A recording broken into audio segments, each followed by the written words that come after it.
Anda menyaksikan Flash Report bersama saya Saras Ayu dan inilah Flash Report selengkapnya.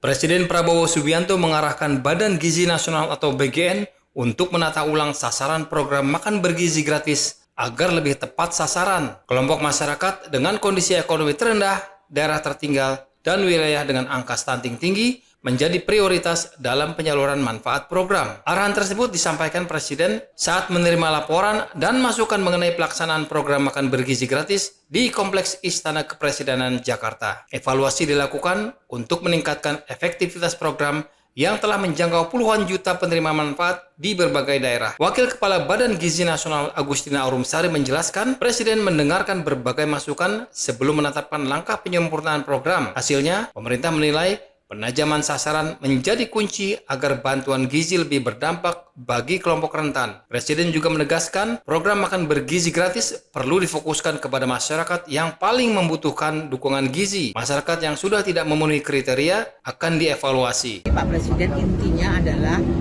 silahkan dikaji lagi. Pak Presiden tidak ingin terburu-buru dalam mengambil keputusan. Beliau ingin hati-hati. Tapi poin penting yang kami catat, beliau itu sangat memperhatikan rakyat yang memang sangat membutuhkan, ya harus dibantu. Yang memang tidak perlu karena memang kondisinya berada di dalam desil yang memang sudah tinggi, ya memang tidak perlu. Jadi seperti itu kebijakan besarnya arahan kepada kami.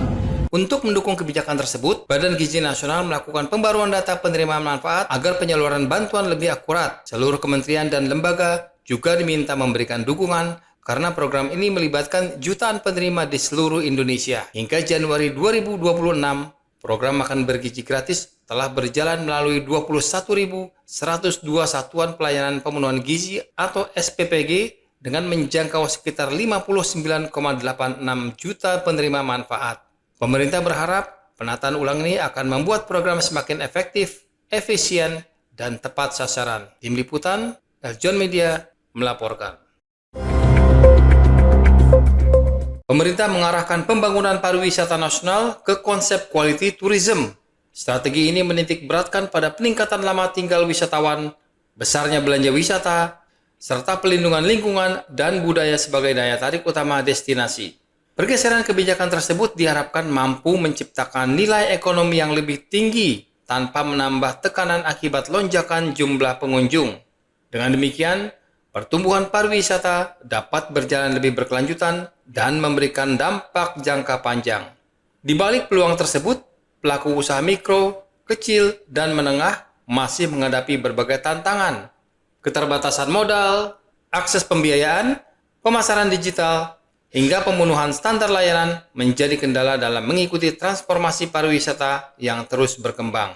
Padahal, UMKM merupakan tulang punggung pariwisata Indonesia melalui kuliner tradisional, kerajinan, homestay berbasis masyarakat, dan berbagai atraksi lokal yang menjadi pengalaman otentik bagi wisatawan.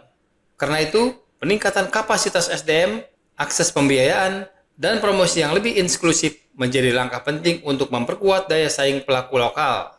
Pada akhirnya, keberhasilan quality tourism bukan hanya diukur dari besarnya pengeluaran wisatawan. Yang lebih penting, manfaat ekonomi harus mengalir hingga ke masyarakat lokal, mulai dari pelaku UMKM, pengrajin, pelaku desa wisata, hingga pemandu wisata, agar benar-benar menjadi pendorong kesejahteraan bersama. Tim Liputan, Eljon Media, melaporkan.